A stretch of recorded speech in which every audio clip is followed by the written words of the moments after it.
social media, nag-gym sila, more on, gusto nila, talagang may masculine silang may. Kasi yun yung parang in-impose sa kanila ng society, ng culture, no? So yun parang nakikita ko po sa part ng men po. Okay, so thank you. So you can pass naman the microphone in case na naubusan ka na ng idea or gusto mo sila magkaroon pa ng chance na sila yung magsalita for the men, di ba? Okay, so nadagdagan ko lang din po yung sinabi ni Ma'am Shana. Okay, so tama naman po lahat ng sinabi niya because of the dominance, authoritative, authoritarian, mostly of the men. At isa pa doon is, di ba na-invento yung salita na actions speak louder than mga lalaki yung nag-invento niyan. Kasi sila yung hindi masyadong vocal sa feelings nila. Tingnan mo, marami nagreklamo ng mga babae sa akin lagi, Ma'am, yung husband ko, di mo lang ako na-appreciate. Ma'am, yung husband ko, di mo lang ako masabihan na mahal kita. Tapos, aasikasuhin ko, wala namang sabing thank you. Siyempre, babalikan ko si wife. Sinabi mo ba sa husband mo na gusto mo ng appreciation? Gusto mo na ina-appreciate ka rin everyday? Baka yun lang hindi ninyo napagkaintindihan. Kasi mga lalaki, once na nag-say na sila ng, will you marry me? Nagpakasal na. For them, natural na lang sa kanila na araw-araw ganito tayo. So yung body nilang gestures, body language, pinapakita nila yan through actions, through taking all the responsibilities, bibigyan ka ng budget, bibigyan ka na, ano mga kailangan mo, ito, mga needs mo. They are more focused on the future. Because they are, yun yung next natin sa lalaki. Pero bigyan naman natin ng chance yung sa babae muna. Kasi baka dito pa lang mauubos na yung oras natin. So for the men, and now for the women. Use eye contact as a way to connect with the speaker, showing their age and discipline. Siguro po ma'am kasi ang eyes po is connected siya sa brain.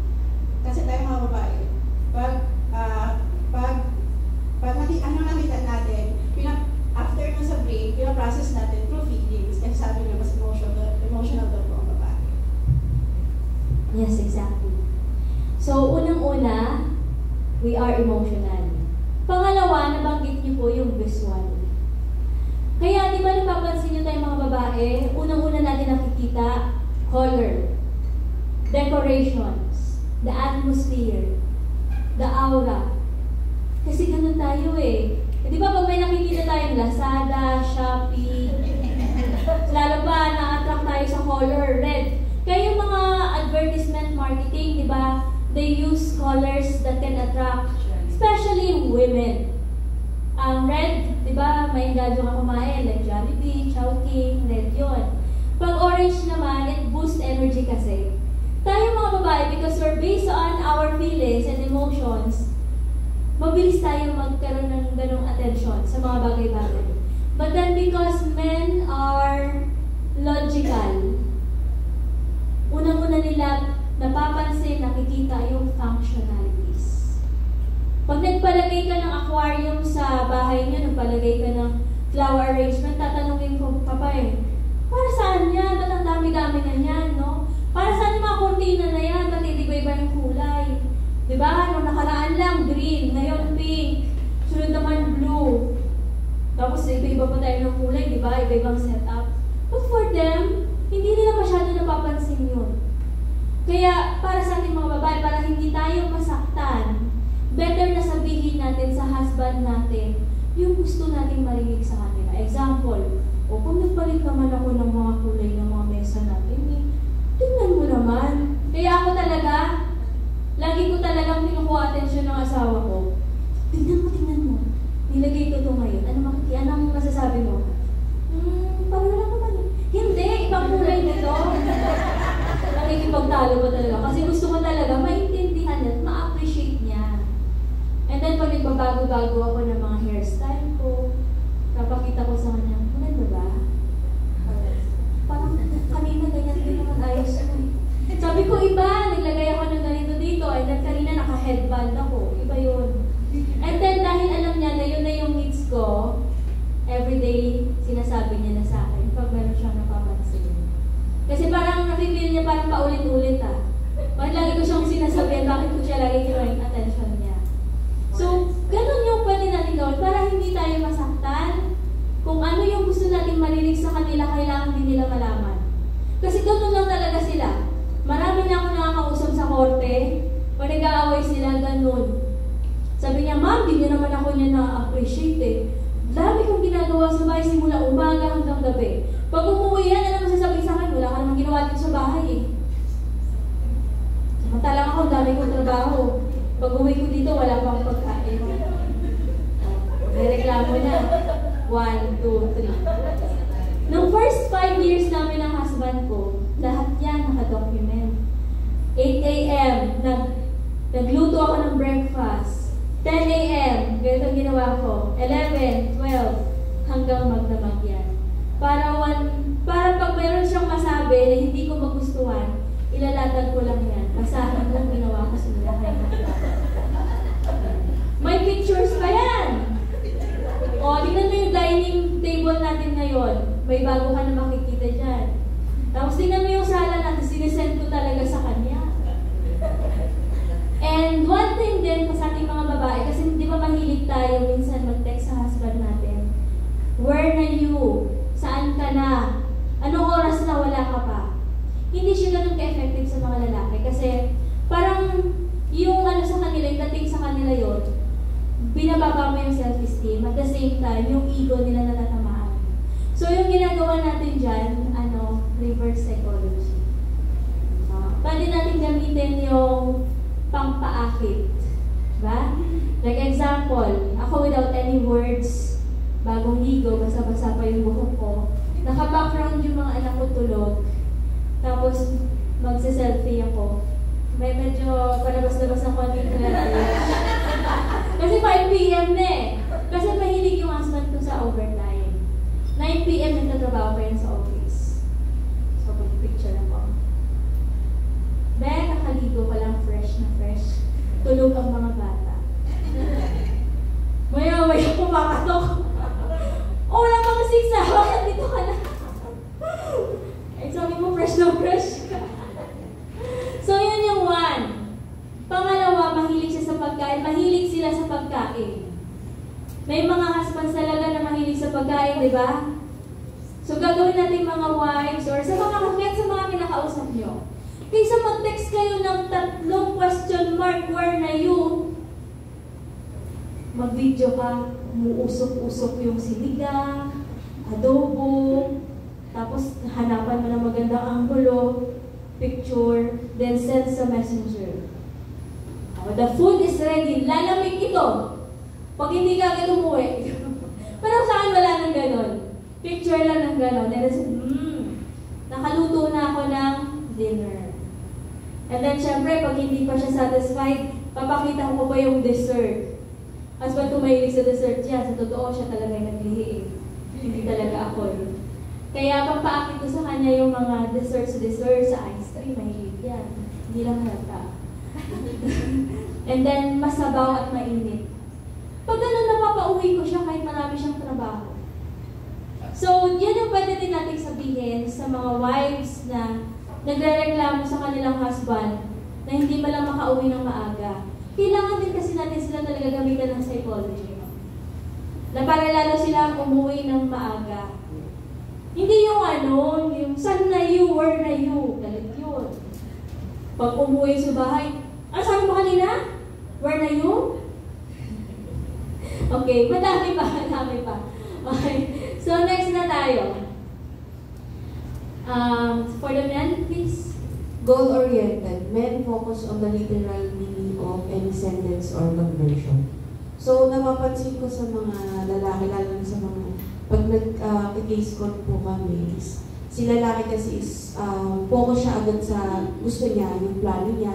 Sasabihin niya agad na, magyari sa anak nila, o ganito, pag nag-aaral yan, dito ganyan, yung parang gusto nila enroll na dito, di ba, di pa naman alam sa budget, no? So, kasama na yun po doon. And then, another is, minsan, mapapansin mo ano yung sinabi nila, yun na yun.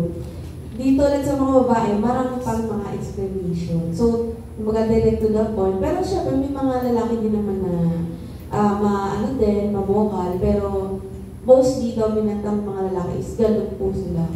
Direct to the point, and then at the same time, ayaw na nila minsan ng paligo-ligo. Kaya nga minsan pag nag-case call po, ang tipid magsalita ng lalaki. Yan ang napakahirap na pag sa mga being counselor po. And then si babae, syempre, ang nangyayari, siya lang ni so feeling ni lalaki, parang both babae ang nasa harap ko. So syempre, being a counselor, yun din, i-take note, very careful dun sa mga gano'n na, si lalaki, baka may gustong rin to, sabihin nilang masabi dahil na, lalong parang baga sasabog lang ng vulkan pag minasabi si lalaki na against din sa babae. Yun po. Thank you, Shana. At saka yung mga lalaki kasi, what they say, they mean it. Hindi yan sila katulad sa atin na minsan yung okay natin, hindi okay.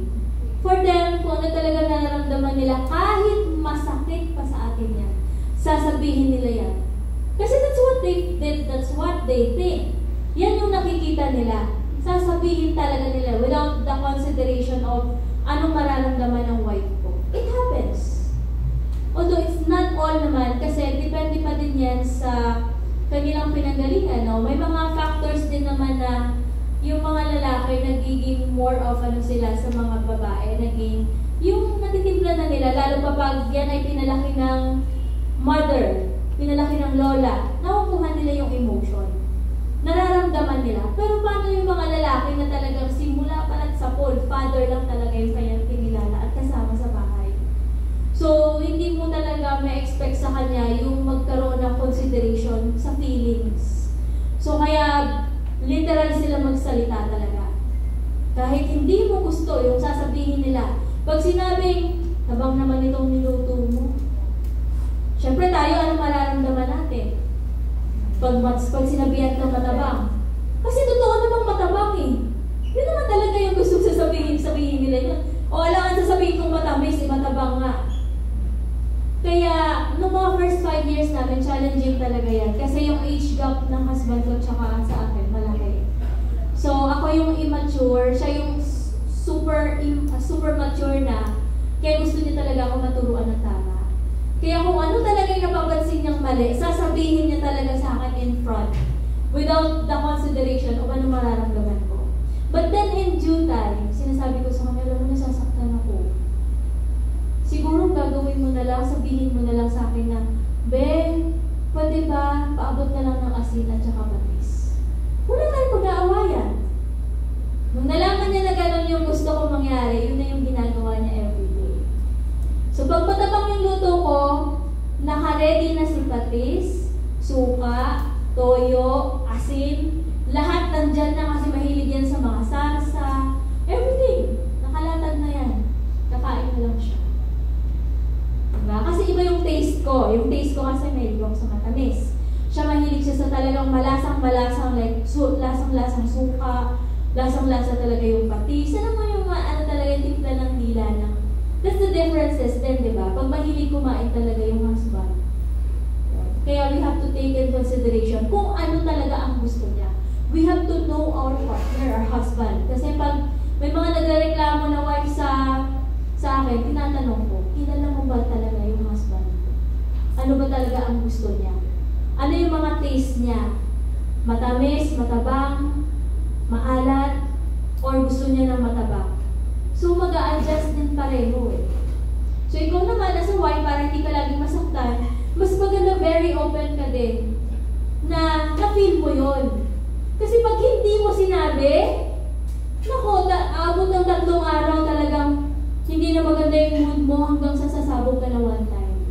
And then alam mo yung magiging question sa mind nila, anong ginawa ko sa'yo? Ba't parang ganyan yung reaction mo? Tapos syempre sasabihin mo sa wife, oo nga kasi wala ka naman talagang ginagawa. And then syempre, you have to tell him exactly what you want. Hanggang sa ma-realize niya na later on, in a calm and relaxing way. Huwag yung pasigaw, kasi pag pasigaw ay nalaman mga ano na yan. Mga isang linggo mo na iniis yan. Kaya may sigaw na, di ba? May halo ng sama ng loob, maiyak-iyak ka na, tapos hindi mo mailabas. Ganon yung nagiging reaction natin. Kaya, for women, please read. Women are more prone to focus on the underlying meaning of any sentence or conversation. So, Yes. para siyang, pag may sinabi si Mr. parang may double meaning sa kanya. Or minsan nag-overthink na tayo mga babae. Yes. Kaya may tendency talaga tayo mga babae to overthink, advanced thinking, at to assume things. Ganon yung mga sakit nating mga babae, no? Na-overthink tayo kasi pag may sinabi siya na tungkol sa matabang, iisipin mo na wala na ba akong nagawa for the whole years na magkasama tayo? Dahil hindi mo man lang na-appreciate yung pagpamamalengke ko. Nag-effort pa ako tumawad. Bawat isa, tinatawad-tawaran ko pa yung mga nasa palengke na yan. Di ba nagka-canvas ba tayo sa 3 stores? Pag kailangan natin mamili?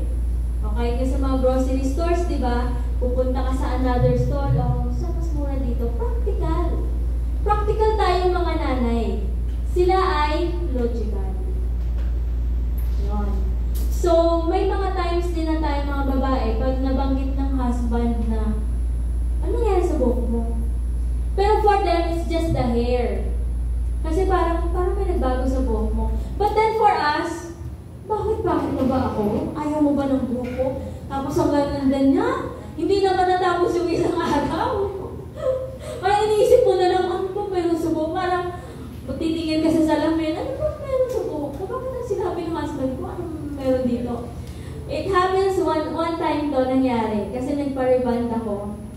It's not reband, meron siyang bleach, may kulay. Then, ang dami kong ginastos para sa buhok ko. Ito sa worth 5,000. Then pag uwi sa bahay, hindi niya napansin.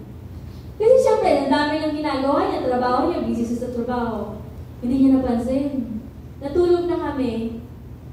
Then nakahiga ako sa balikat.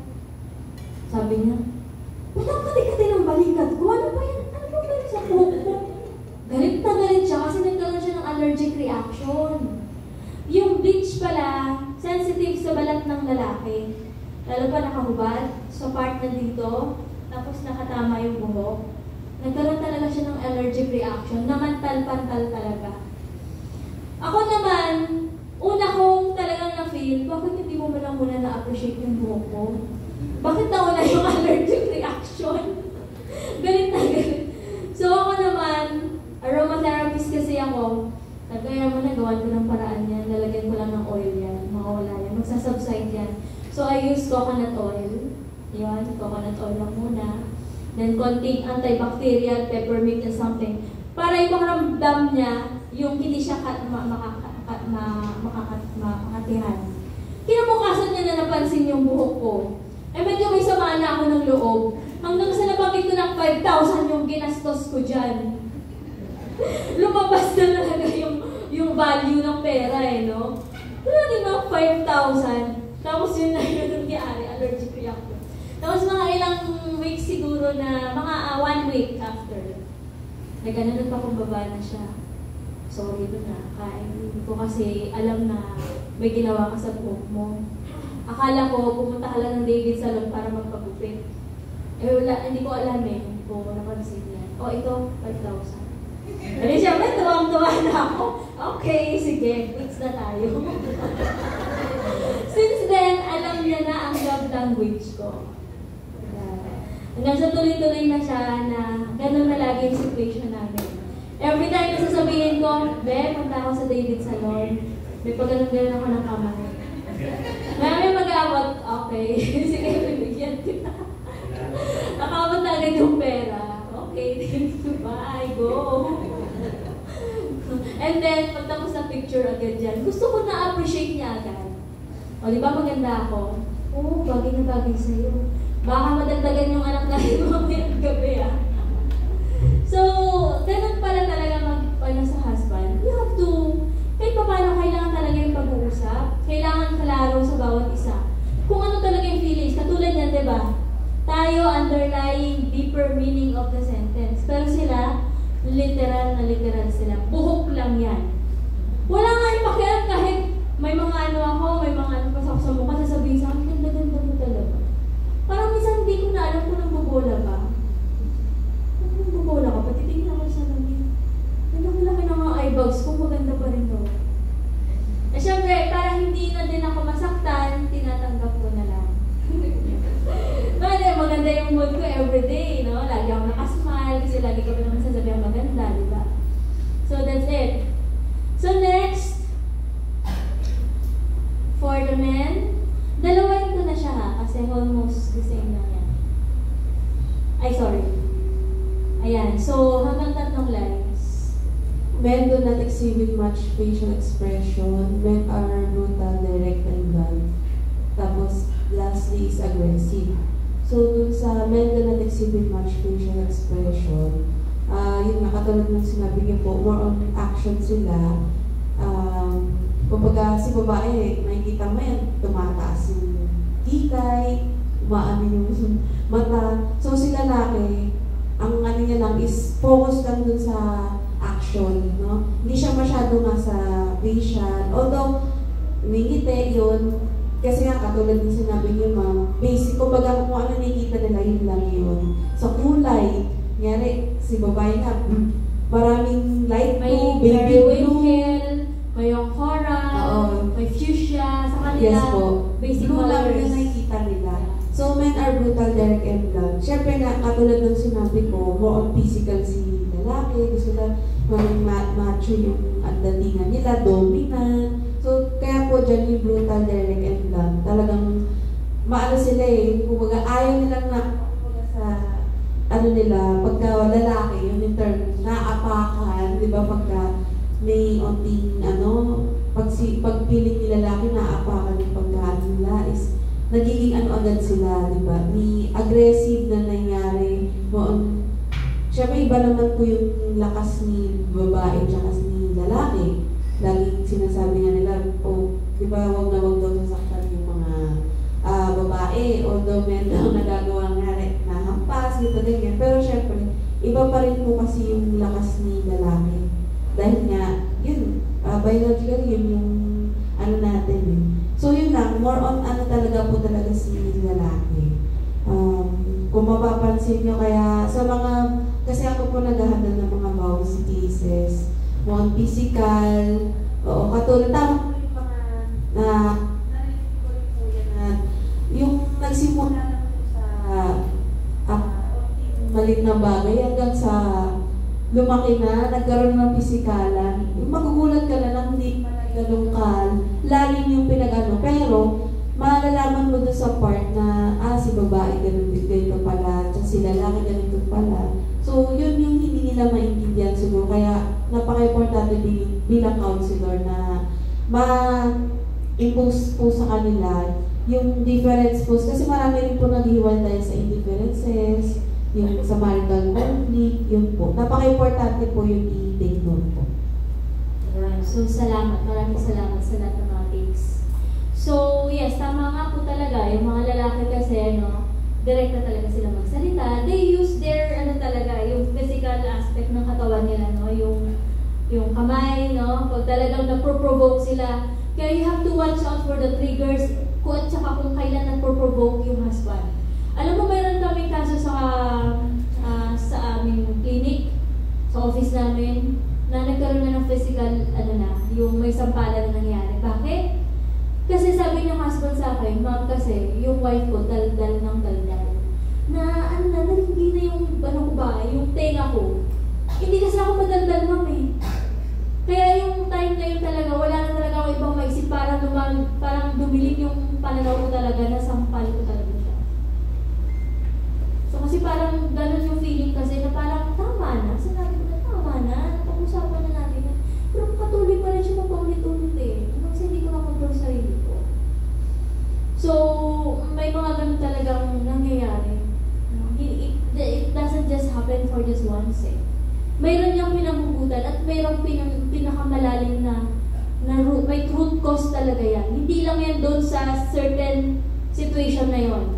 Marami pa yan, episodes, na hindi na siguro nakapagbigay si husband. So, kailangan talaga natin alamin yung pangyayari from the beginning. we have to start from it, from the beginning. Ano yung root cause? Kasi pwedeng masyado ng under the belt, no, below the belt na si wife umatake. No, baka taga na sagasaan niya yung pinaka-ego nila. So yun yung laging pag-iingatan talaga ng mga babae. Pag yung ego ng lalaki na tamaan yan, nawawala yung conscience side. Di ba meron tayong id, ego, and superego? So pag natamaan yan, mawawala na doon yung ego, no? Mawawala na yung superego. Darating na tayo sa id. Ito yung parang their desires, yung paghihiganti, and everything was on their mind. Yun yung mini devil sa atin eh. The mini devil and then the mini angel. And then us, tayo yung mediator ng dalawang yan. Ito sa isip, sa mind natin. So, well, thank you, Shana. So, next for the women, pakibasa po. Women convey lots of facial expression. Women are indirect and considered. They can be diplomatic and attentive. Siguro, women conveys lots of facial expression is because yun po, dahil emotional tayo, yun po yung reaction natin, yung sa facial expression. And then, women are indirect and considered. Kasi po ma'am, we are emotional. So, siguro, kasi po, we are emotional. Tapos, pwede natin i-process. So, yung kung pwede malating consider kung bagay-bagay nito. And then, attentive, because we are emotional, siguro po, we are keen to details po. Yung pagiging attentive natin, tsaka yung sinasabi mong key to details, dun yung sa detail-oriented. Yan. We're very attentive. Tingnan nyo sa mga offices, nasa survey na din to, sa studies na din to, na pag may kinalaman sa mga detalye, documentation, pinakamagaling talaga mga babae. Pag may kinalaman sa logical thinking, managerial position, supervisory, yung mga nagbibigay ng demands, lalaki. Diba? Yung mga lalaki, ito yung mga sila yung taga-utos, no? And then we are the one who's execute. Because of, dito sila nag-base sa detail at saka goal-oriented. Kaya mostly sa mga lalaki, makikita mo yung mga position na yan, sila yung sa managerial stage, diba? And then for the women, yung nagpa-process ng lahat ng documents, diba? Dami natin paperworks. So, yun din yun. Indirect because tayo mga babae, bago tayo magsalita, iniisip muna natin mabuti. Kung sasabihin ko ba ito sa husband ko, magagalit ba siya? Nag-a-assume tayo. Ay, sa tingin ko magagalit yun. Yun agad yung assuming na agad na part. Kaya, umatras tayo, hindi na lang natin sinasabi. Hanggang sa nalilihim na lang natin na hindi nila alam. Tapos magtataka sila, bakit ba ganyan ka? Alam mo, hindi kita maintindihan. Parang galing ka sa Venus. We are from the different planet. Meron kami couple na tawag niya na sa wife niya monster. Kasi naririnig naman siya. Pag nakikita niya yung wife niya, para daw siyang monster. Kasi malayo pa lang daw sila sa gate, kitang-kita niya ng mukha ng wife niya. Ganyan na, ng oras na, saan ka galing? Ano yun, co-parent ko yun. Sabi ko, bakit kasi ganyan ka na naman? Sasalubungin mo yung asawa mo, lagi na ano. Eh ma'am naman, 9 p.m. ako uuwian, tapos lahat ng mga computer shop, chine-check ko isa-isa. Tinawagan ko yung office niya, tapos na daw yung trabaho nila. Tapos nandun pala siya sa pinakamalayo na office na na computer shop. Sabi ko, tinanong mo ba yung asawa mo, bakit ayaw niyang umuwi? Eh ma'am, sabi niya kasi, lagi ko daw siyang dinadagdalan sa pinag-umuwi. Sabi ko, iba yung strategy mo. No? Tumahimik ka, tapos, ano ba yung mga mo dyan, lingerie mo dyan? Pakita mo nga sa akin. Meron ka ba dyan sleeveless? Meron ka ba dyan shorts? Meron ka ba labas-labas cleavage dyan? Pag-picture ka nga, picture mo sa asawa mo, baka umuwi agad dyan. Sabi, anong naayos gagawin ko? Dito ko lang sa bahay, kulang na ako sa panahon eh. Eh, wala kang nangyayari sa inyo kung ganyan ka lagi. Binanyan ko siya eh. Mahilig yung kasama mo sa computer shop. Paglagay ka ng computer sa bahay niyo, uuwi yan. O, bigyan mo siya ng limit. O, ngayong buwan na to, sa oras ka lang mag-ML next month, half hour. Hanggang sa mawala na po unti-unti ang addiction niya sa ML. Tanungin mo rin bakit siya nag-ML? Kaysa naman tumabi sa'yo matulog, gusto computer niya kasama niya. There's something wrong. Tinignan ko nga, ang ayos-ayos niya sa bahay niya, parang wala na siya sa sarili niya. Hindi na siya nag-aayos eh. Hindi mo lang daw siya nagpapapako, hindi naliligo sa gabi. Pawis-pawis daw niya pag-uwi ng husband. Hindi ka talaga tatabihan ng husband mo. Kung ganyan ka. Binigyan ko siya ng mga oils, binigyan ko siya ng shampoo, yung gawa ko talaga mismo. Then may ginawa din akong soap. Binigay ko sa kanya lahat, sabi ko yan. Tapos, ayusin mo muna yung bedroom ninyo, ang kalat. Parang galit na galit ako sa kanya, pero ginawa niya naman lahat. Ayun, okay na sila. Ngayon, may business sila, printing shop. Siyempre naman, pag nasa office yung asawa, nakatenga yung computer. Sabi ko, mag-printing shop kayo. Graphic designer yung kanyang asawa. Tapos, para matulungan ko sila, lahat ng logo namin, printing ng mga t-shirts namin, kahit ano, ipaprint ko sa kanya. Pati mga sticker ng mga, di ba, mga decals. Pinapagawa ko sa kanila para ma-inspire sila. But at least, di ba, bumili ka man ng computer para sa asawa mo, nagagamit mo pa sa negosyo.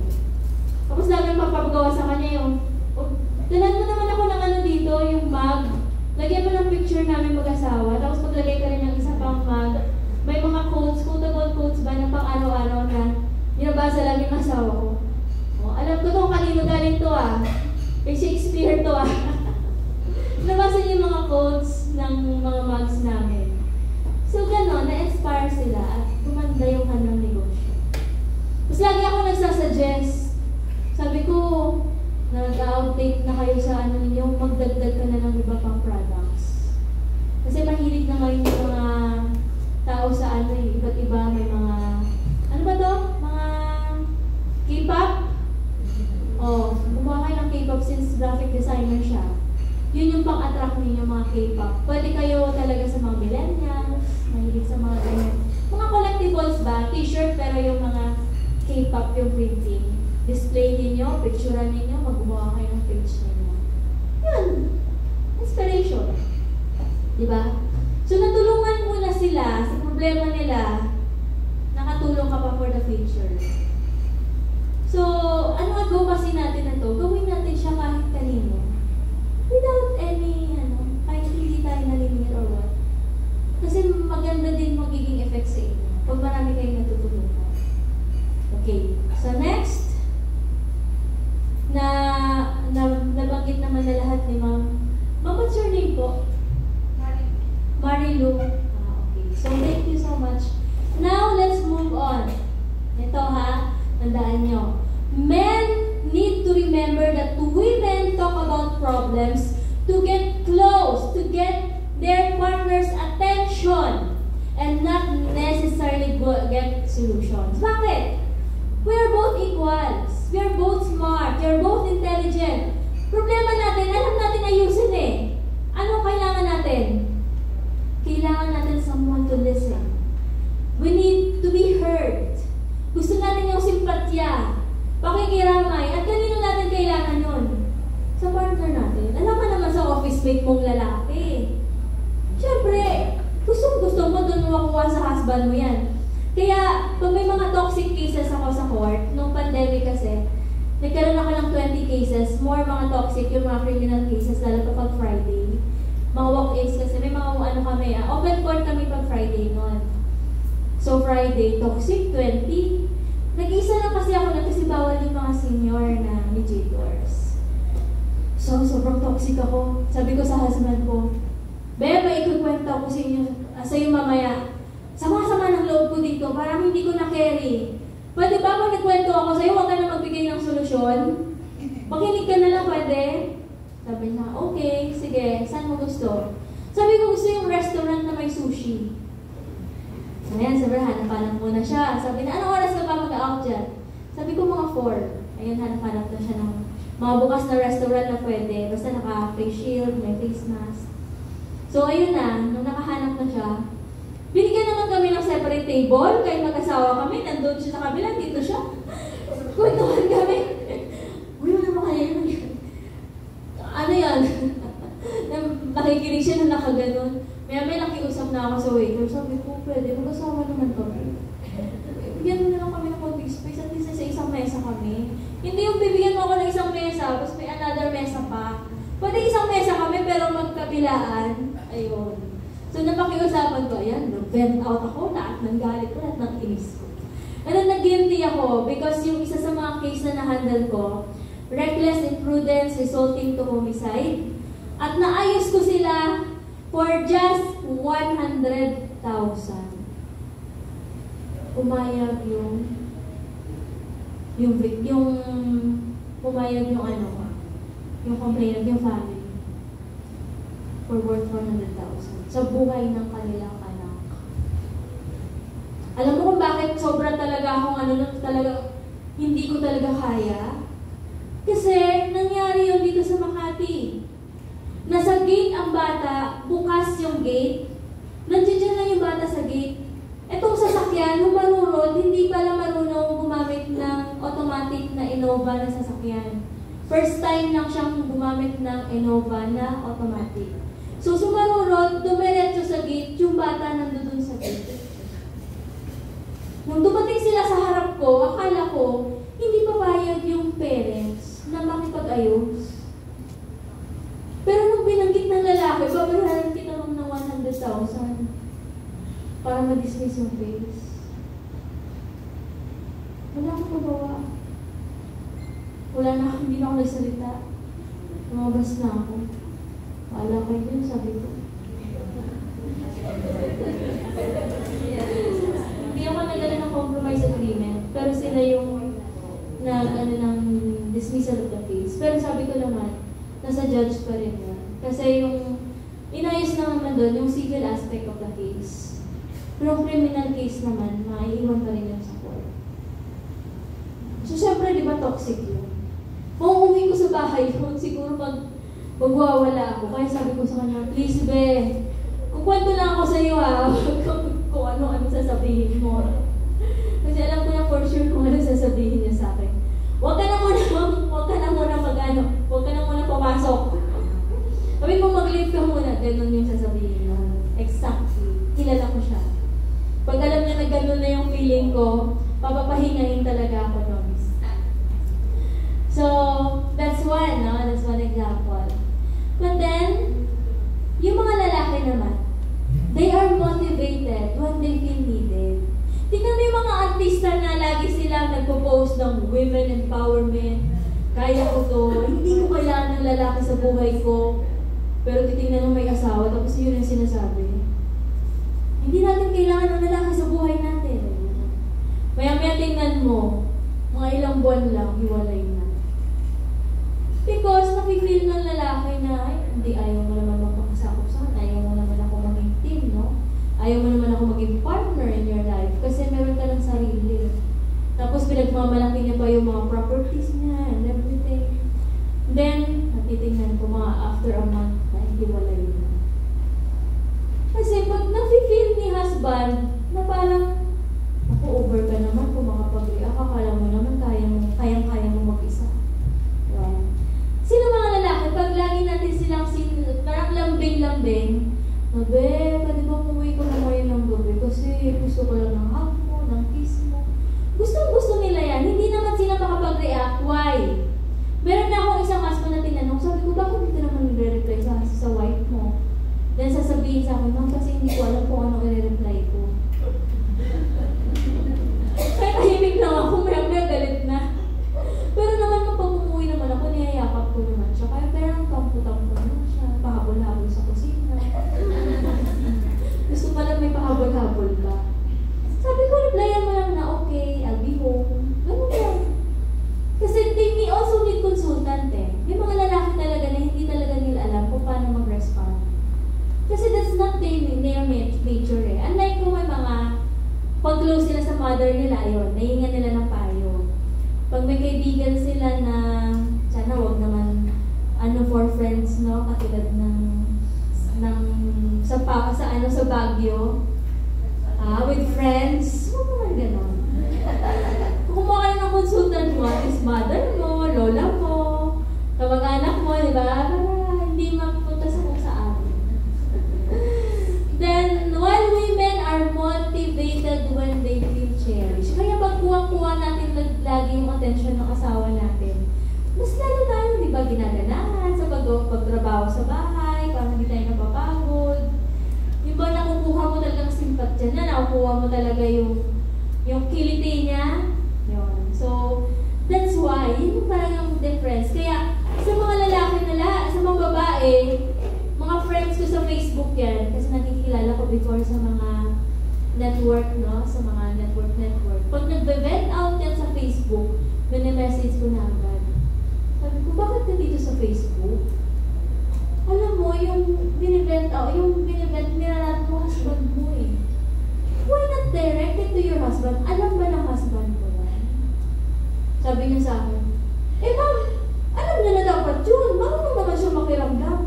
Then sasabihin ko, yung asawa mo, hindi yan mind reader, hindi siya manghuhula. Kung hindi mo sasabihin, hindi niya alam. Ayusin mo yan, ibablock kita. Ayoko ng mga message, maayaw ko ng ganyan sa Facebook. Ano, unfair yan sa husband mo eh. Tingnan mo, ang dami nakiramay sa'yo, ang dami nag-comment sa'yo, no? Sabi sa ano niya, ay nako, pag ganyan asawa mo, iwanan mo na. Ako, parang gusto kong magalit dun sa mga nagme-message, so, pero pinessage ko na siya directly. Sabi ko, ayusin mo sa husband mo. Talk to your husband. Not sa social media. Kasi alam mo, hindi ko nga alam yung problema ninyo eh. Nalaman ko tuloy.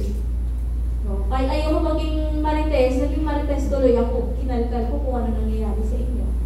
So sabi ko, it could be na yung husband mo kasi, focus on your future to your goal. Lalo pa, 3 na yung anak ninyo. Sabi ko, focus yan. Kaya kung may gusto ka, sabihin mo. Maplano nyo ng maayos kasi logical yan sila. They have this time management. Yung mga lalaki, hindi yan basta-basta eh. Pag sinabi mo, let's say, may problema tayo sa tubo ng ating tubig. Okay, sige, ayusin natin yan. Pero, hindi sila yung agad-agad kasi pinag-iisipan nila muna yung priorities. Priorities, tomorrow, due date na natin sa ganito. Next, meron pa tayong ganito. Next natin gagawin yan. Ganun kami sa bahay. By priority. Kahit sabihin ko sa kanya ngayon, kahit after 3 months pa mangyayari, hindi ako nagreklamo. Kasi alam ko, may priorities sila. So, much better talaga na pag-usapan ninyo, ano ba yung priorities natin? No? So, yung tumo ng ano na yan, i-off muna natin. Huwag muna natin gamitin kasi meron pa naman tayong tipo. Unahin natin to kasi ito yung mga priorities natin for this month. Ganun yung nangyayari. So, that's how to communicate with our partner. So, next, ano-ano yung mga, according to survey, ano-ano yung mga madalas pinag-aawayan kahit kasal man o hindi kasal. Ito yung mga nahanap namin. So, unang-una dito sa Pilipinas, kahit sa ibang bansa, walang problema din nila pera. Akala ko tayo lang. Pero sa mga participants ko ng mga foreigner, yes, problema din pala nila talaga pera. And then, meron pa akong survey yung mga babae, bago magpakasal, akala nila, pag nagsama na, just fairy tales, unicorns, walang problema, magkakaroon tayo ng picnic dito, ito mga bata, masaya lang. Pagdating na pala sa relasyon, ano na siya, expectation versus reality. Lalo pa pag yung asawa, walang direksyon, walang masyadong plano, walang goals, tapos ikaw sa wife, ikaw yung nagpupursige, talagang maiinit ka rin talaga. Talagang hahanapin mo talaga yung sarili mo. At talaga, pag ganun talaga yung husband na wala talagang direksyon, ikaw as a wife, di ba? Madi-disappoint ka. So, mas maganda talaga yung una pa lang, bago pa lang magpakasal, alamin mo muna yung mentality na mapapangasawa ka. Kasi later on, makapag-awayan ka. So, sex, naging problema pala. lalo pa pag yung lalaki ay umaabot na sa age ng 40 and up, bumababa yung kanilang performance, pero fertility, nandiyan pa rin yan. Kasi di ba, from puberty stage up to death, di ba, yung fertility ng mga lalaki. Pero due to mga maintenance, mga problema, so, nawala ng gana. No? Sa babae, may ganun din naman tayo kasi nagkakaroon tayo ng menopausal stage. So, may mga lumalapit sa akin tungkol dyan. And then, may mga mag-asawa din na 15 years na daw sila na gusto nila magkaanak. Pareho naman daw okay, normal naman lahat. Bakit daw hindi sila nagkakaroon? Bakit hindi nagko-conceive ng anak? So, tinatanong ko, ano yung trabaho ninyo? Sinabi, call center, BPO, yung tulog nila, ganitong oras na lang, wala na silang time.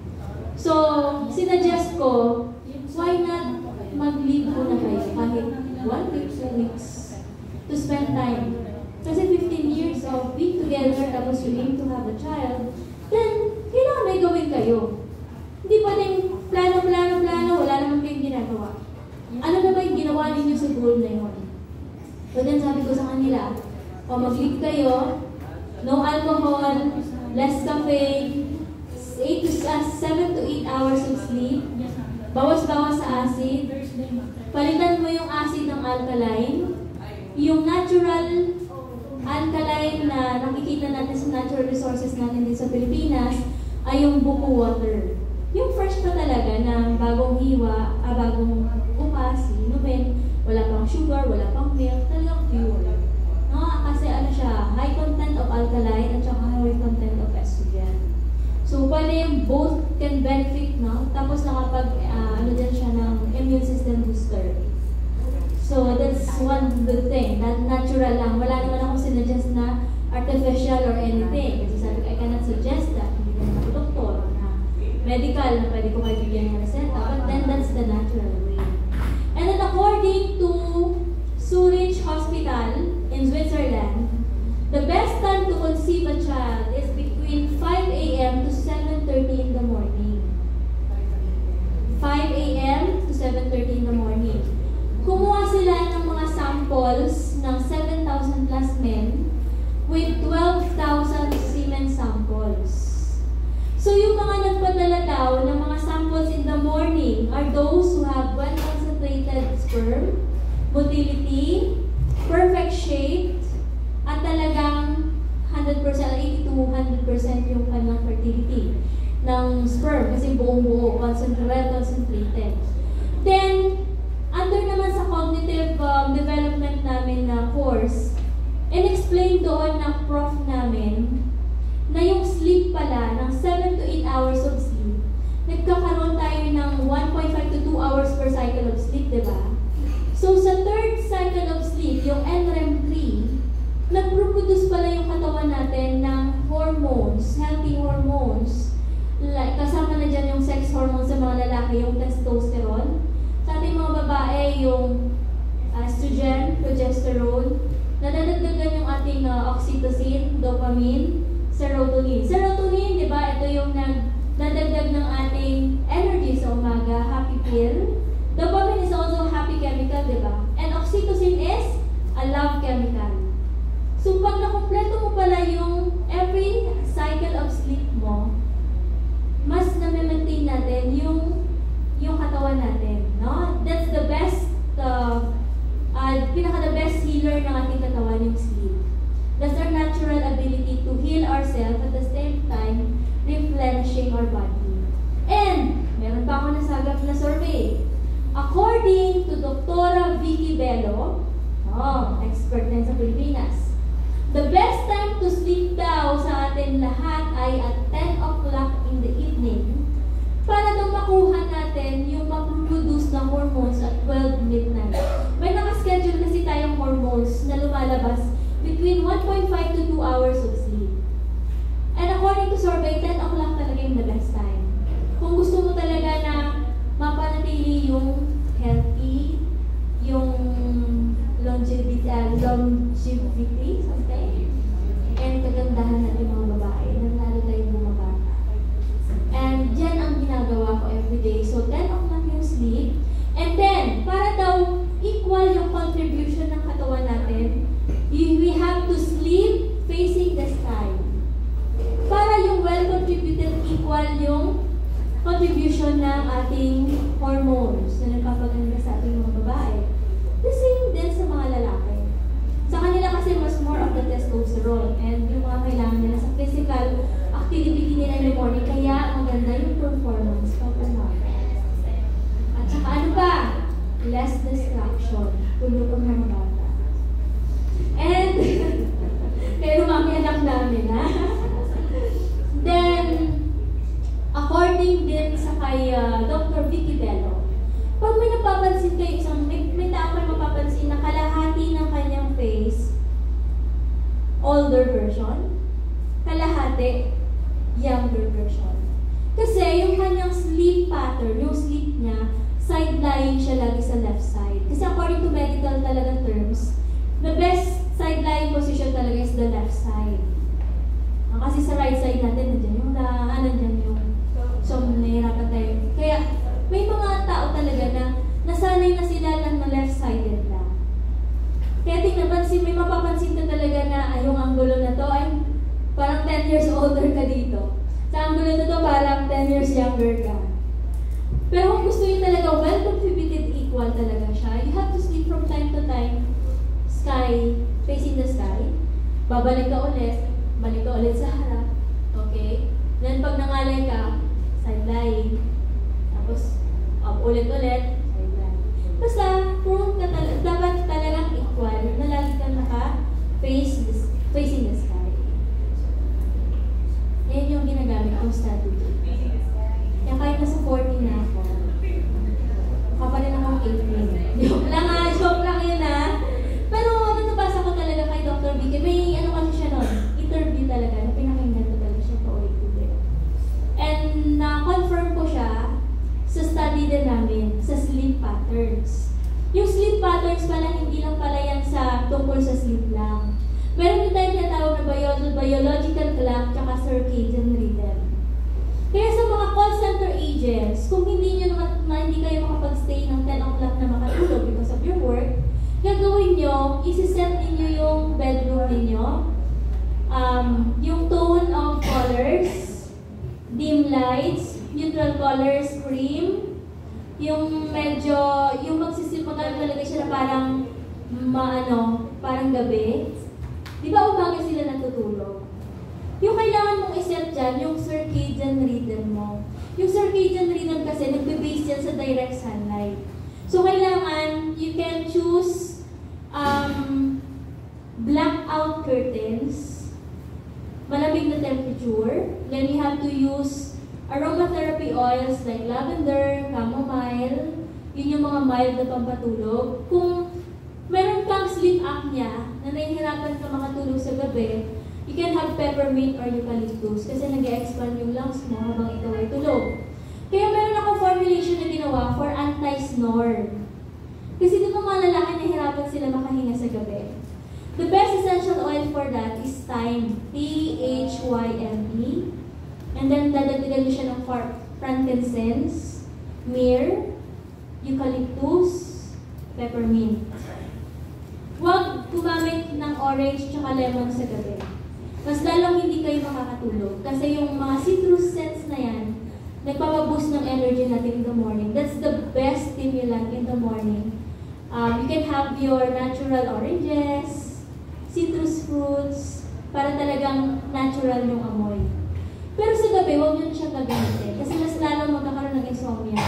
Yung mga asawa ninyong galit at inis na inis araw-araw. Lalo pag yung asawa mo may anger management issue, gamitan mo ng peppermint, eucalyptus, lavender, tulog yan. Tapos yung paggamit ng thyme, hindi sa nose, hindi dito, sa sole. Diba sole yung feet nila? Mamassage mo yan sa gabi. Using the thyme, pati rin yung pine tree, peppermint, eucalyptus, yung efficacent oil, the best yan. Or pag wala, yung itong white flower, kasi di ba mainit-init siya, may menthol siya, sa soul talaga. Then you can research on reflexology, kasi nag-aaral ako ng reflexology, aromatherapy. massage, may effleurage, yung massage sa gabi sa likod, tapos sa harap. Mga anak ko lahat na minamasahe ko bago mo katulog yan. So, from top to bottom. Kung gusto niyo pa ng romance, may special ugat yung kanilang penis, 2 major na ugat. Pag natamaan mo yan ako. Wala kang gana Eto. Then, you can use oils, no? Para kung, example, wala kayong ganon. Gusto niyo from the scratch. You can use coconut oil. And then, haluan niyo siya ng konting patak ng aromatherapy oil. Pwede yung mga sa humidifier kasi water-based yan eh. So, papatakan nyo lang yung coconut oil mismo, virgin coconut oil. Meron din fractionated coconut oil. Hindi na siya ganun ka maamoy. Unlike with the coconut oil talaga na may amoy pa siya, di ba? Ayaw nila ng mga ganung masangsang na amoy. So, konting patak-patak lang, gagamitan natin sila ng power of psychology na hindi nila alam at hindi nila mapapansin. Pero yung effect sa atin, lifetime. Kasi napakabait nila simula gabi hanggang umaga. Ganda ng tulog niya. For the sinuses naman, yes, you can massage dito sa part na to. And then, carotid area, dito sa back of the ears. Pwede rin dito. Pero the best talaga yung sa soul, pag malakas sila humilig sa gabi. Damihan nyo lang. Para talaga yung effect niya, diretso hanggang ulo. Then, direct dito. And then, kunti mo rin, lagyan mo rin dito sa nose ng Vicks. Pwede rin kasi Vicks na yung menthol. Tulog yan. Masarap yung tulog. Kinabukasan may energy na yan. Pag nag-alarm ka ng 5 o'clock, as least nakatulog na siya. Ganado na siya. Diba? So yan, yung may mga impotency, yung mga nahihirapan talaga na ganun. Pero syempre tayo mga babae, malalaman niyo mamaya kung bakit ito pinipento sa iba.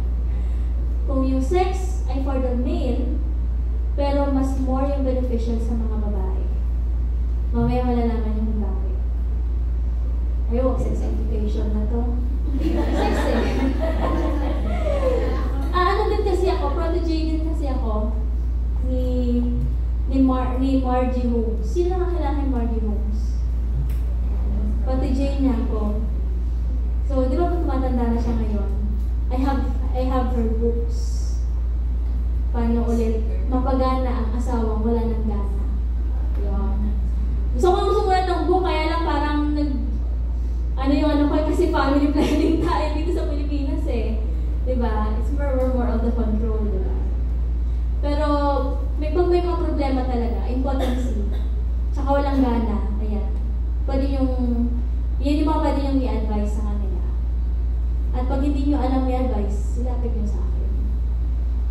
Hindi naman ako mocha pag nag-explain eh. It's more of talaga, knowledge talaga yung ibibigay ko. Kahit yung mga simpleng kakainin, yung nutrition, kasi I also studied nutrition para dun sa mga fertility nutrition. So, dapat mong kainin, lalo pa pag may PCOS, yung babae, di ba? So, it's more of the natural kaysa chemical. Mga herbal na nalabas sa paligid lang natin, nakakatulong din siya para mabawasan yung PCOS. Kasi I'm also a PCOS survivor. Pero tingnan mo, pang-apat na yung anak namin. Nagkaroon ako ng cyst, nagkaroon ako ng tumor, nagkaroon ako ng PCOS, pneumonia, tsaka yung chronic sinusitis. Pero lahat din nawala. Using the normal ways na. Normal, natural resources na. Herbal, aromatherapy is the best. Kasi nung nagkaroon ako ng thrombosis, nagkaroon ako ng tension headache, sobrang aral na psychology. Hindi ko talaga kinaya yung stress. Nagkaroon ako ng burnout. Aromatherapy lang nakatulong sa akin. Kasi yung mga gamot na chemical, hindi na yan hindi na e-epekto sa'yo. Lalo pa pag yung may alam ko ba nag-share dito before, or I don't know if it's here, no? Pag nasanay na kasi yung katawan mo sa chemicals, hindi na yan mag-take effect. So, kailangan mo na ng other ways. And the most talaga, yung pinaka-importante talaga, natural. Yan. So, next, decision making, scheduling, anong oras? Schedule sa gustong mag-conceive? 5. 7:30. Pag 8, hindi na ha. Pero ano pa rin, kaya pa din. Lalo pa, pag yung inyong kliyente gusto magkaanak ng lalaki, the best time talaga in the morning. Pag babae, anytime of the day. At kahit malayo mo yung ovulation period, pag babae. Pag lalaki, kailangan talaga timing. According to experts sa fertility, it's not about the genetic factors. Kung normal naman yung hormones ninyo pareho kayo normal, walang problema, nag-sperm count ka, okay naman yung uterus mo and everything, then the problem is just the timing. Because yung timing talaga ng pagko-conceive ay may tamang oras, tamang tulog, tamang mood, tamang posisyon. Gusto yung Maria, tuturo ko ba sa inyo? Adults naman kayo, wala na namang minor dito, di ba? Mamaya na. Pamapunta yung topic natin. Kaya talaga, pinano namin lahat ng anak namin. We have 3 boys and isang babae. Pinakiusap ko lang to sa husband ko yung babae namin. Sabi ko, prinsesa ako, wala naman akong mapag-ano ng mana. Di ba, mana ng kagandahan? Malaki kamukha niya, o kahati na, lalaki lahat. Gusto ko naman na may prinsesa. Di ba? A queen without a princess. Paano natin mapalagaan at mapaspread out yung kagandahan pag walang babae? Sabi ko sa akin. So, talaga pinlano natin ng tama. At saka with the proper environment. Pag lalaki talaga, less distraction. Posisyon? Gusto niyo malaman? Ngayon na ba? Ma'am, baka mamaya maano ako ni Ma'am. Uy, trial separation ka, baka nag-self-suggestion. Kaya nasurunin ko si Ma'am. Ano po ba? Ano yan, di ba? Pwede si Ma'am ito.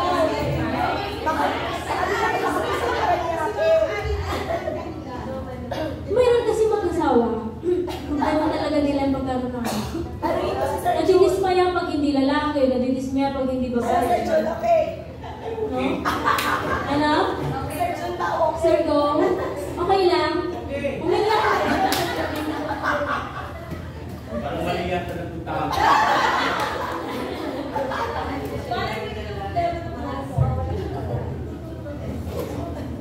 Kasi diba sa genetic DNA, pag lalaki, XY chromosomes.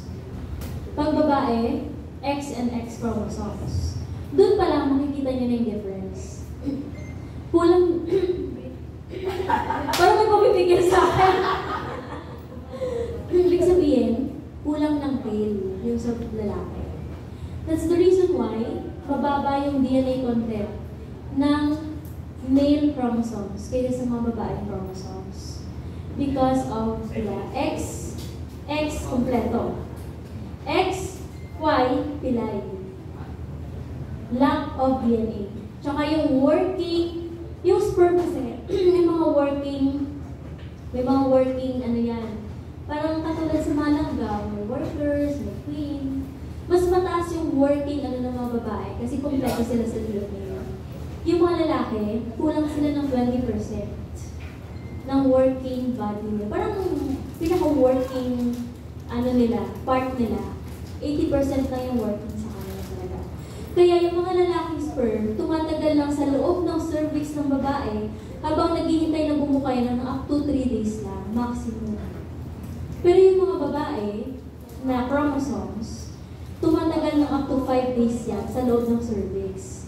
Kaya na-notice nyo, pag yung mga mag-asawa nag-withdrawal, unintended pregnancy, yung hindi talaga plano, hugot, withdrawal, meron kasi tayong tinatawag na pre-ejaculation period. Pre-ejaculation sa mga lalaki. May mga lalaki na kahit wala pa sila sa climax, nagre-release na ng sperm. Kaya pwedeng mabuntis. Yung iba naman yan, light penetration. Kaya tingnan nyo sa datos ng ating population sa PAPCO, mas madaming babae kaysa sa mga lalaki. May mga countries din na dahil konti lang yung mga lalaki nila, yung mga babae nila, di ba pinapatransport nila sa ibang bansa or naghahanap sila ng mga lalaki. Dahil kulang sila sa mga lalaki. puro sila babae. Napansin niyo sa population natin, mas madaming babae. Mas madali kasing gawin yung babae. Ba't ang hirap mag-gawin? Mahirap gawin? Sino yung mahirap gawin yung babae? Ako na ang sinimulan. Ilang babae na, sir? Ilang puro lalaki? Ako, alam ko na, sir, kung bakit. Lagi kayong sagad.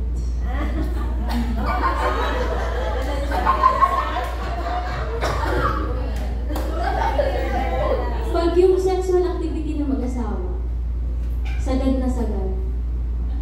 Possibility po lalaki. Kasi, mabilis. Wala na lang. Baka mamaya ako ni Mama, hindi kasi Mama no.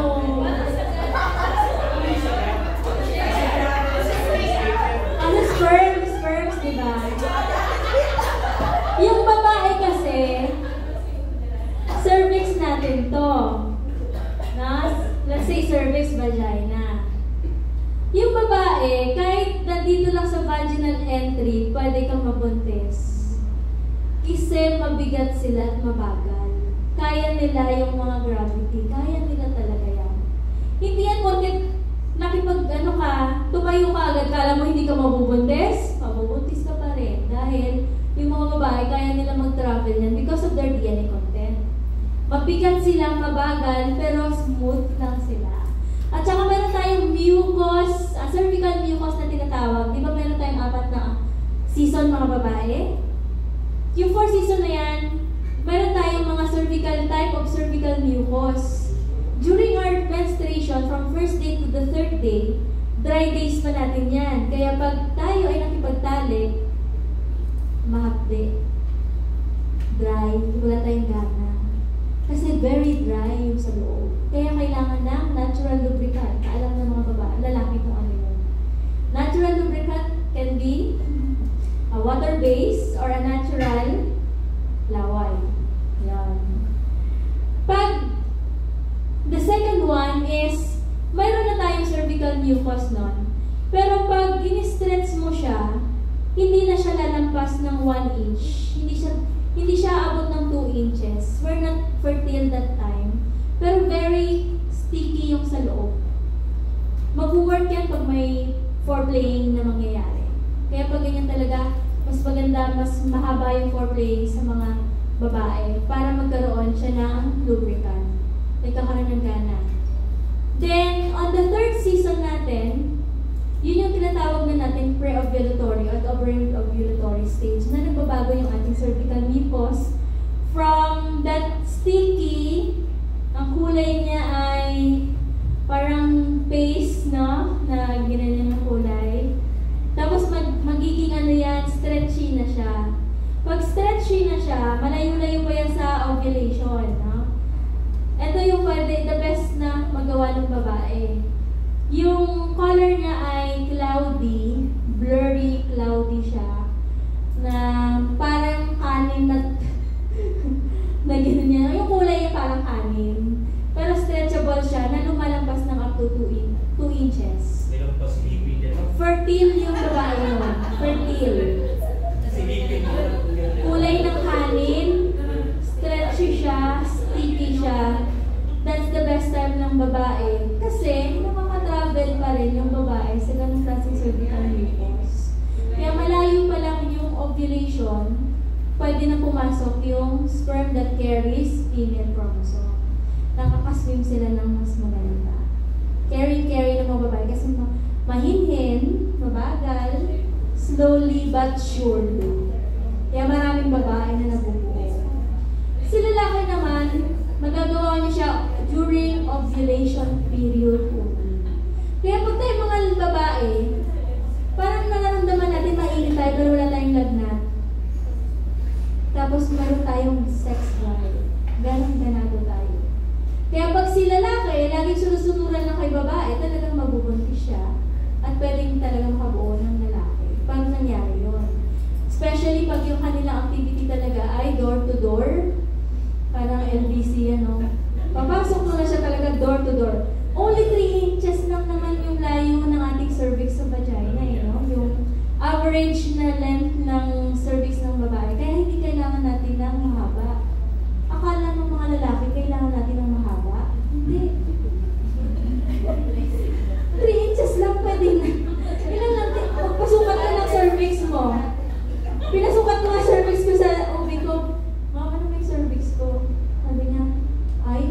inches sa'yo, hahaba. Okay. Kaya pala nagkaroon kami ng babae. Okay. Kasi umaba siya. Dati 3 inches lang yan. Kasi nung huli kong pa-check, 3 inches lang. So, may mga ganon. Hindi nyo kailangan ng mahaba. Yung iba gusto 8, 10? Hindi. So, pag lalaki, deep penetration. Kasi tutulungan mo na siya na nandoon na siya sa service para konting travel na lang siya. Pag babae, pahapyaw lang yun. Kaya yung may like penetration, nakala hindi mabubuntis. Mostly tingnan mo siya sa mga unintended pregnancy. Mostly talaga sa survey, mas madaming nabubuong babae. Lalo po yung mga teenager na nag-ano lang, nag-invento because of the curiosity. Nakakarinig lang sila ng sabi na tatayo ka agad, iihi ka, hindi ka mabubuntis. No, it's not true. Sa nursing namin, doon talaga akong immorality yung isipan ko nung nag-nursing ako.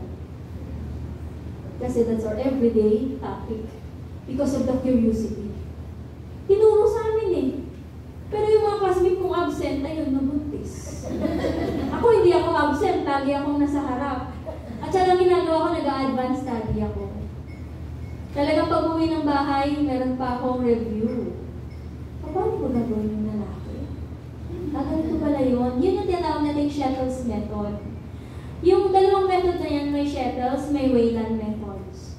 Pero mas effective si Shettle kasi ginagamit ko na siya for over 15 years old yung panganay namin eh. So I've been using that Shettles method for more than 15 years now.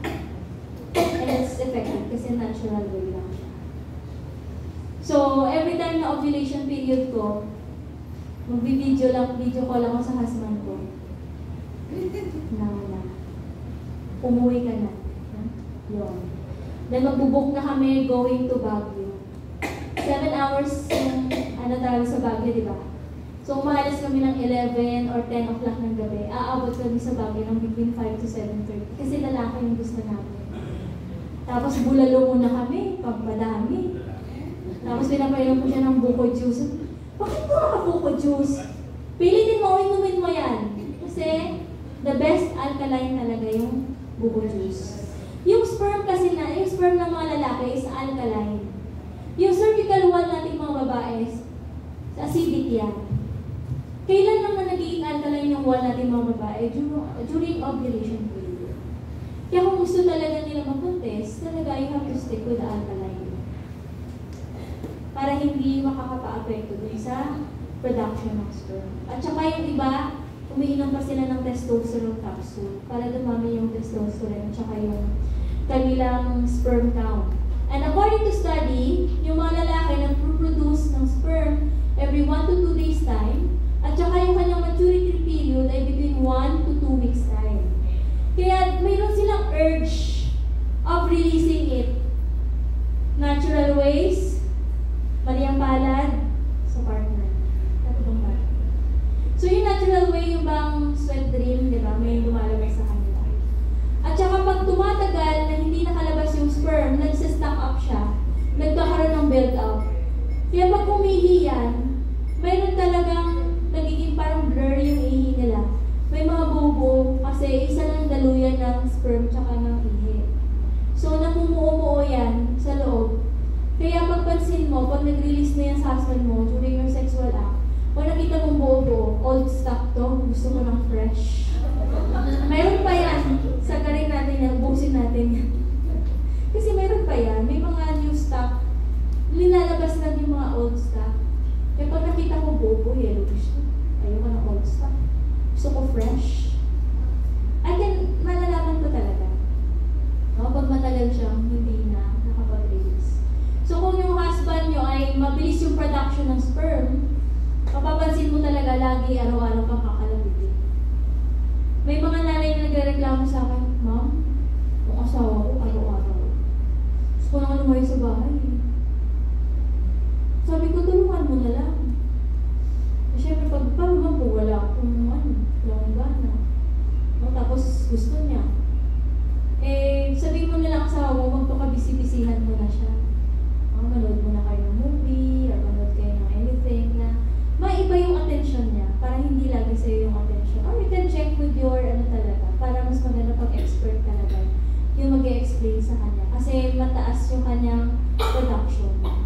gusto niya lagi mag-release. Hindi ibig sabihin addict yung husband niya. It's just lang, yung kanyang body, ganun talaga mag-release. But in due time, habang tumatagal yan, habang tumatanda, nagbabago yan. Ano ba pag may maintenance ng gamot, nakaka-apekto kasi yun sa production. Okay? Nako, overtime na, magagalit na sa akin si ma'am, at saka siya. Pero nakakanaan na nyo, may na-takeaways kayo. Pasensya na kasi talaga nasa my expert level for how many years, no? Habang college pa lang ako. Sino pa po? May tanong? Simulan na mamaya. Yung posisyon, hindi ko nasabi. Pag babae yung gusto, woman on top, light penetration. Light penetration, pahapyaw. Woman on top. Uy, lagot ako. Woman on top. Light penetration. Hindi pwedeng bumabad. Talagang alis agad. Hindi pwedeng bumabad doon. Nakala mo chubibo na parang mag-i-stay ka. Sino yung dapat nag-i-stay? Yung gusto gumawa ng lalaki. So at least, i-stay nyo siya ng 30 minutes na gano'n yung position ninyo. Missionary or yung natawag ng dog style. Kasi, ano siya eh, tinutulungan mo na siya na mag-push, mag-slide yung sperm sa loob. Kaya yung style na yan, then diretso yan. Tapos, ibababad mo muna. Ano ba? Okay ka pa ba? Lalo ba yung hirap na hirap talaga magkaanak? 30 minutes according to sa mga experts sa 30 minutes. Para ano, doon ka na lang sa missionary.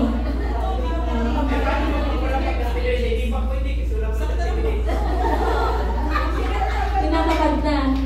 Basta kailangan i-check ninyo yung ovulation period, ovulation tracker, basal body temperature, tsaka cervical mucus. Ito, maraming babae na nagkakamali dito sa cervical mucus. Yung cervical mucus, hindi natin yan tinitest or kinukuha during sexual act. Kasi napagkakamalan natin na yung secretion na nanggagaling sa clitoris na ano ba sa word ko, it's the medical term. Yun na pagkakamalan natin na cervical mucus. No, it's not. Yung totoong cervical mucus, the best time na pwedeng kunin yan ay during your shower in the morning, squatting position. You can use one finger muna kung gusto nyo nakatayo kayo. Pag squatting position, yes, you can use one finger. 3 inches lang naman yung cervix. Kuha ng konti. Saka nyo siya isi-stretch. Wala bang sexual contact ha? You have to test it with water. Pag nilagay mo sa water, hindi natunaw, that's your cervical mucus. Pag nilagay mo sa tubig na lusaw, that's your secretion. You're very wet. Ibig sabihin, very hydrated ka. Mahilig ka sa citrus food, mahilig ka sa beta-carotene like carrots, nakakadagdag ng mucus yan. Kaya dumadami, very wet yung mga babae pag madami yung cervical mucus nila.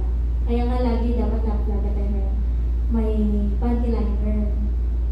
Kaya hindi, basta walang amoy na masamsam. Basta yung amoy ng cervical mucus natin ay parang buko juice na hanggang 2 araw lang. Hindi pang 3 araw ha. Amoy bulok na yon. So, yung tamang amoy niyan, yung amoy ng buko juice. Hindi malansa. Alkaline na alkaline yung amoy. Yung iba parang akala sinasabi pa nila sa akin parang amoy sunrocks. Pero sa sperm ng lalaki, hindi yun sa'yo. Sinasabi ko sa kanila. Yung amoy talaga ng sa babae, pwedeng parang amoy buko juice o pwedeng kahit walang amoy. Or yung very fresh na itlog na egg white. Yun yun. At saka yung totoong itsura ng cervical mucus pag fully fertile tayo mga babae, ay katulad talaga ng egg white ng egg. Ganun talaga yung itsura. Transparent siya at nag-i-stretch siya ng up to 2 inches or more. Hindi yan agad napuputol. Ano yung the best way to get cervical mucus during shower? Pangalawa, after our eggs. Diba pag nagre-release tayo, pag nagkakaroon kasi ng pressure sa pelvic floor natin, kaya sila bumababa. Yung cervical mucus, bumababa. Minsan makikita mo mahuhulog siya. Kita mo parang ano siya, parang egg white siya. Tapos din ako masyado akong ano dyan, mabusisi. I-check ko, ay, nag-i-stretch. 2 inches, ay, ovulating ako ngayon. Kung ayaw kong mabuntis, iwas-iwas ako sa husband ko. Hindi ako didikit sa kanya. Ganun lang yun. Pero syempre pag gusto mo pabuntis, didikit-dikit ka. Kasi lalaki yung pwede mo mabuo. Kasi transparent and stretchable siya ng more than 2 inches. Pag babae, stretchable pa rin siya ng 2 inches. Pero yung kulay niya, cloudy na. Cloudy. Hindi na siya yung clear and transparent. Yan yung tatandaan nyo sa cervical mucus. Gets na? Yun lang ba isang position mo? Missionary, ano ba ba? Yung kasi yung ano, practice ko sir eh. Yun kasi ginawa ko dito eh. Masubukan mo ba yan? Nasubukan ko na kasi. Alam mo, nakalimang ultrasound ako sir para lang mapatunayan na totoo talaga. Naka-5 ultrasound sa babae ba talaga? Dok?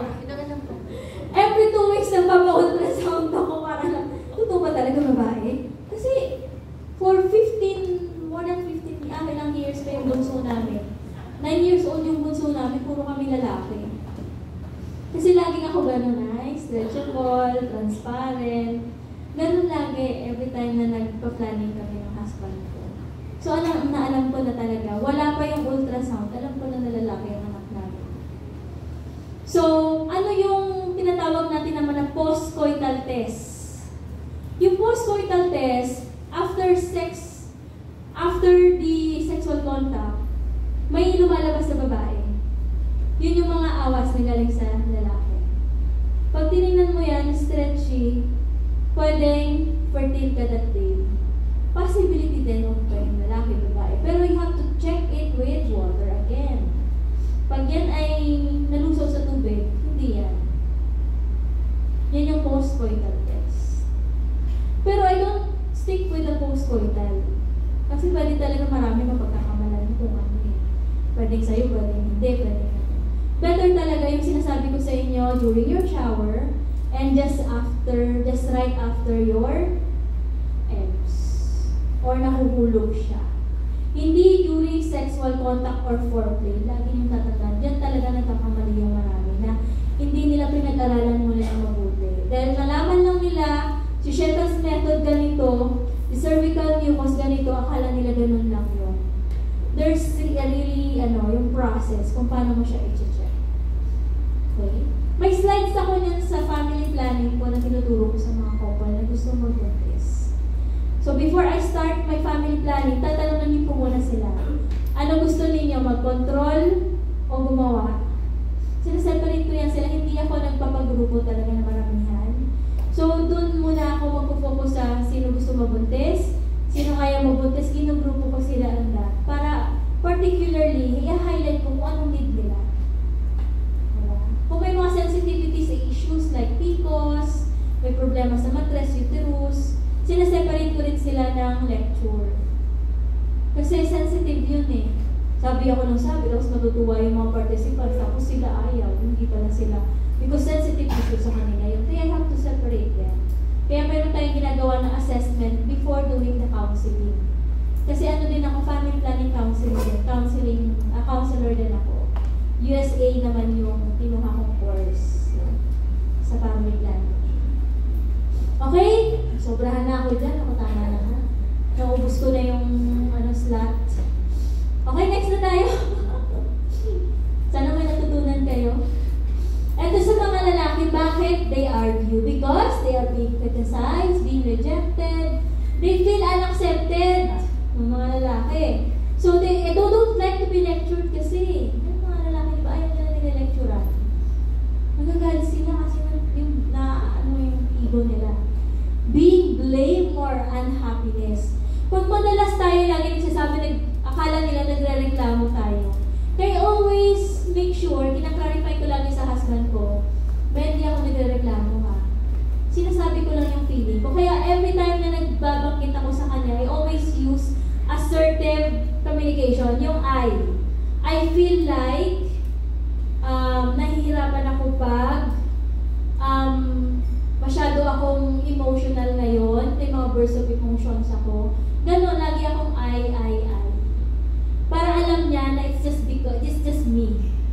Kaya pag nagsasabi sa akin, okay, yung nararamdaman mo yan, dahil yun sa paglilihi mo ngayon, or yung hormonal imbalances mo yan, naiintindihan ko yan. So, better na clarify talaga sa husband. And, when he needs not to argue, he needs to feel accepted just the way he is. Acceptance is number 1.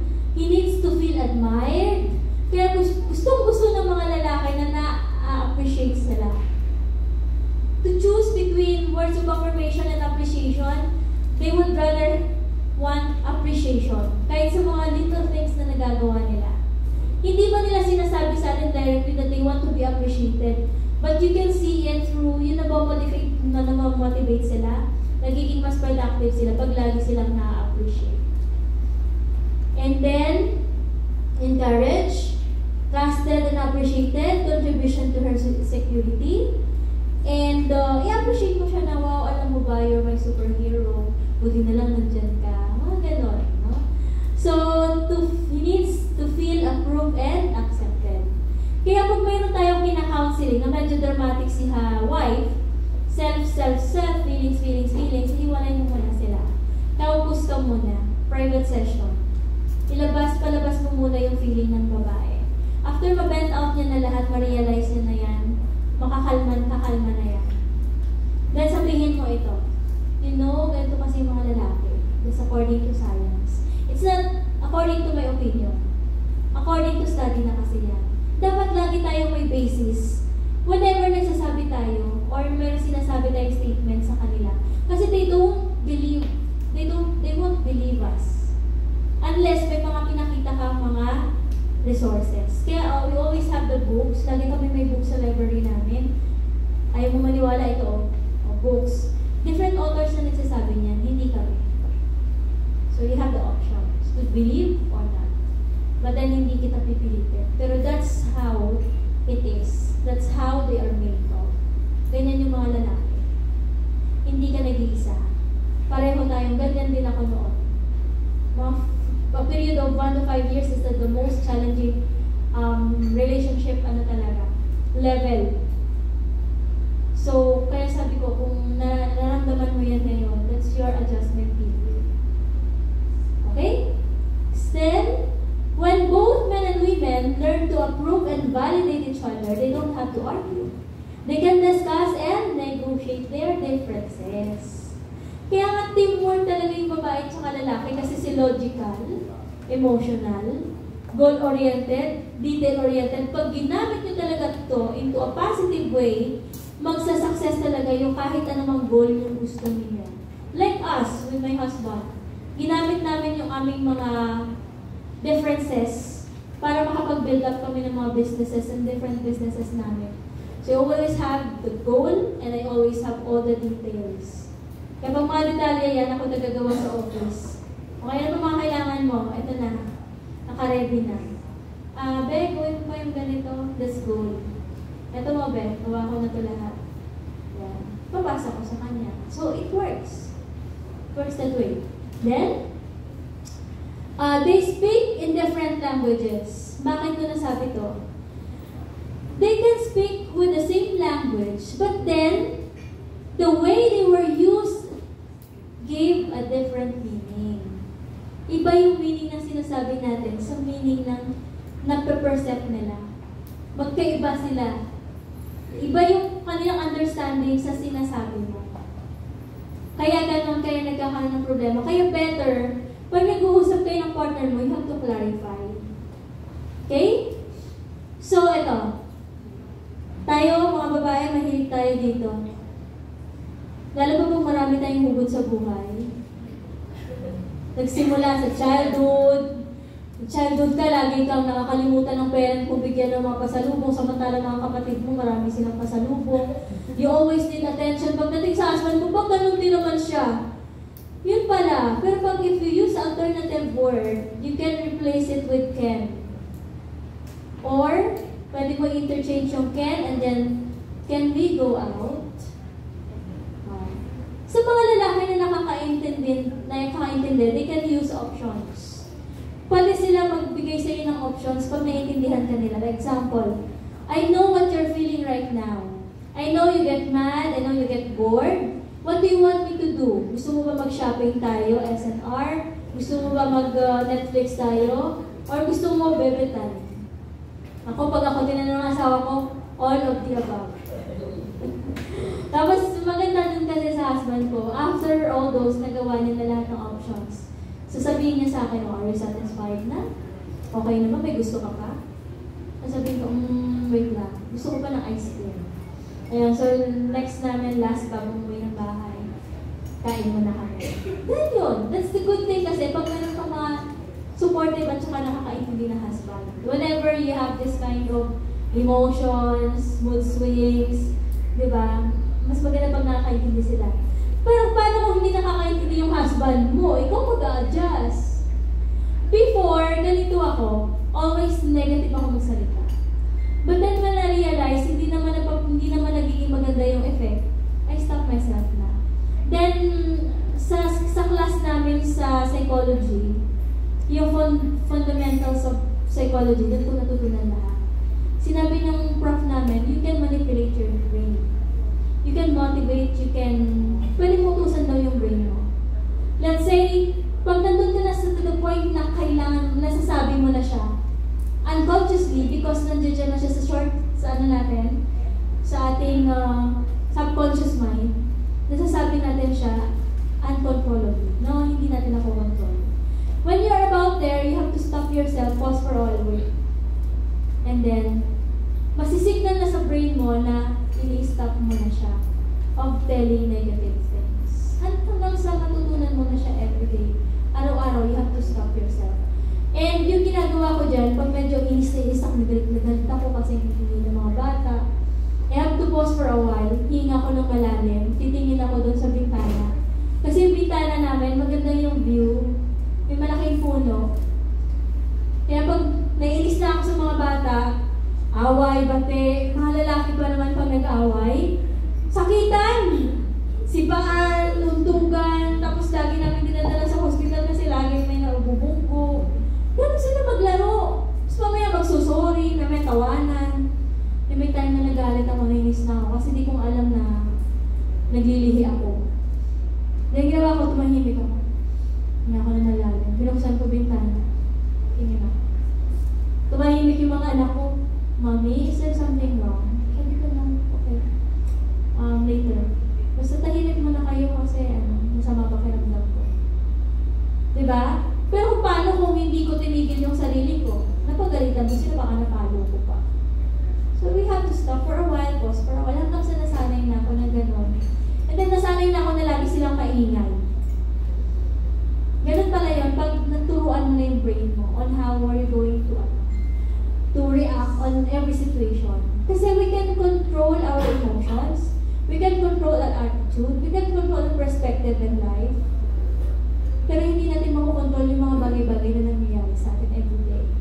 So we can choose how do we react, how we can react on that every situation. Nasa sa'yo talaga paano ka mag-react eh.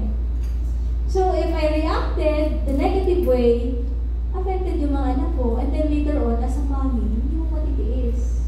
Diba may conscience tayo, guilt feeling? Si Ma'am Ma'am Amelia, tanungin kita. Diba may guilt feelings kapag nasigawan mo anak mo? Then after magabi, iiyak ako, no, sorry. Hindi ba sa nangyari? I always, ganun lagi ang feeling ko. Parang gusto ko mag-sorry sa kanila, pero it's not good eh. Sabihin niya. Kailangan na natin i-adjust sarili natin. Ma'am Rofelia. May share lang ako. Kasi kahapon pa namin ito pinag-uusapan ni Ma'am Charles. Regarding to sa yung sobrang, may mga moment pa na parang sobra-sobra talaga nagalit ka na sa anak mo, yung pagalitan mo. Totoo po yun. Kasi syempre tao lang din po tayo. Tapos, basta may moment ko na talagang imagine meron akong 4, 3, at saka 1 year old. So, 2 years old siya ngayon yung bunso namin. So, pag sabay-sabay po silang nag-aaway na, akin yan, this is mine, no, mine, ganyan hanggang, alam mo yun, may moment po na sumabog ka na kasi pagod ka na sa trabaho, ganyan. So, nasigawan ko sila, tapos naiyak talaga ako. Nung after na naiyak ako, ang man lang, minsan magsasabi ka rin sa mga anak mo na sorry, kasi pagod lang din si nanay. Sabi nung lalaki ko, imagine 3 years old, medyo nakokonsensya din ako na, ay, napagsabihan ako ng anak ko. Sabi niya sa akin, you know what, mom? 3 years old po yan. You know what, mom? Whenever you get angry, don't forget to close your eyes and take a deep breath. Sabi niya sa akin, sabi ko, my God, in-educate ako ng isang 3 years old na, alam ko naman yun di ba? Alam naman natin yun. Hinto muna tayo, ganyan. Pero, coming from him, no, si Dos na talagang sobrang kulit. Kasi sabi niya, you know what, mom? Ganun pa siya eh. You know what, mom? Whenever you get angry, just close your eyes and take a deep breath. Ganyan. And then you feel better. Kaya sabi ko sa kanya, okay, anak, ganito na lang. Kapag nagagalit na ako, nagalit si nanay, you remind me. Remind mo si nanay, okay, mom, you're getting angry again. So, parang naging ano na rin po sa bahay na pag, ayan na, nagagalit na si nanay, si mami, ganyan. Sasabihin nila, okay, mom, you have to close your eyes now. Ako na yung sinasabihan nila. Pero, ayun nga po, napakahalaga din na alam din natin mag-control. Kasi, pag may mga moment po hindi natin mapipigilan, pag hinayaan na natin na sumabog tayo, hindi na natin alam kung ano yung makukuha natin dyan. Yun na yung ipukpok natin. Magagaya na rin po tayo doon sa client natin. So, yun po. Na-share ko lang din po ito. Thank you po. Yes, thank you, Mama Rafelia. Yan. Kasi alam ko maraming anak. Siyempre, ganun talaga. Kaka-problema tayo sa ganun. So, we can control our emotion. Yes, sa moment, just pause for a while. Pag hindi mo talaga alam yung gagawin mo muna, lingon-lingon ko muna sa ibang paligid. May makuha ka pang positivity. No? Okay. So, si husband would always say, oh, hindi totoo yan. Kakalabas na natin last week eh, diba? So, because they are logical talaga. No? Well, thank you, Ma'am Rafa. Then next, kasi nag-overtime ako eh. Ito, so sample na lang, I want to forget everything. Then sasabihin ni husband, oh, I don't have a good job, then quit, no?